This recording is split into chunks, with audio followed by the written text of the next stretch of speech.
Hi, in this video, we will explore one of the implementation ideas for the responsible use policy, and that is having your students participate in a digital breakout EDU game. On the RUP implementation ideas document, under the section for activities to review and reinforce, for each grade span, TK2, 3.5, and 6.12, there is a breakout EDU game along with the teacher's answer document. So here's the one for TK2. Here are the links for 3 through 5, and here are the links for 6 through 12. The first link is the actual link that you would give to your kids. It's the link to the game for them to play. So I'll go ahead and open that up. And here's the link that you give to kids. This game has 4 different locks. It has a shape lock, a word lock, a color lock, a directional lock, and a shape lock. And the kids can do these locks in any order. If I go back to the implementation ideas document, for each grade span, there's also a teacher's kind of an answer key. So I'm going to open up that document. This is what I use to plan the breakout games, and this can help you in case you decide to use this with your kids and the kids kind of get stuck. So first thing to note, this is a digital game. The kids will not need a box to actually unlock the box. They will do all of that digitally. Again, the link to the game that you would give to kids is right at the top. So this is the same link that opens up the game right here. And then I have a table for each of the locks, what the code is, kind of an explanation on how the kids would generate that code, and then what topic from the responsible use policy does this lock help reinforce for students. So for the 6 through 12 game, the first lock is a word lock. The code is SAFE, safe.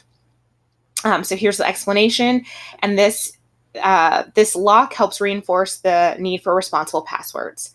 So I'm going to go back to the game, and so your students would just click on whichever lock they want to open. So we'll click on the word lock, and then there's a window here with the clue. Now, kids seem to be able to do well with this. They can leave it here, and it's fine. If you have kids who say that they can't view it, there's a couple of different options. They can click on the magnifying lens here. It'll make it bigger on the screen. Or if they just click open in a new window, it makes it even bigger. I try to encourage kids to do this because it's easier to see all of the intricacies of the clue if there are any. And then you just need to remind kids to go back to the main tab right here that actually has the game. So I'm going to go back to this clue, and I see that there's a bad password, Disney fan, better password, and then the best password. And then it's got some circles that are colored. And so the object of this clue is the kids need to notice that this blue is the same as this blue. There's 3 dots here, so I need to find the third letter. 1, 2, 3. The third letter is an S. So if I go back to my game, the first letter I'm looking for is S. I can just click on it, and it shows up down here as my combination. I'm going to go back to my clue. The second letter is purple, so I know I'm looking in this box, and it's the 8th letter, which is an A. So I'm going to go here. I'm going to find my A. So I know the first part of my clue is SA. And then if I go here, the third letter, I need the 7th, which is for the 7th letter in the blue square, which is here, which is an F. So I'm going to click my F. And my last letter, I need this teal-ish turquoise color, and I need the 5th letter, which is an E. Once the kids have put in the combination, they go over here and click submit. If it's the correct combination, then the lock will turn green and it will unlock. And then they can go towards whichever lock they'd like to go to next. So I'll click on this color lock. Again, there's a clue here. I can open this up in a new window to make it larger.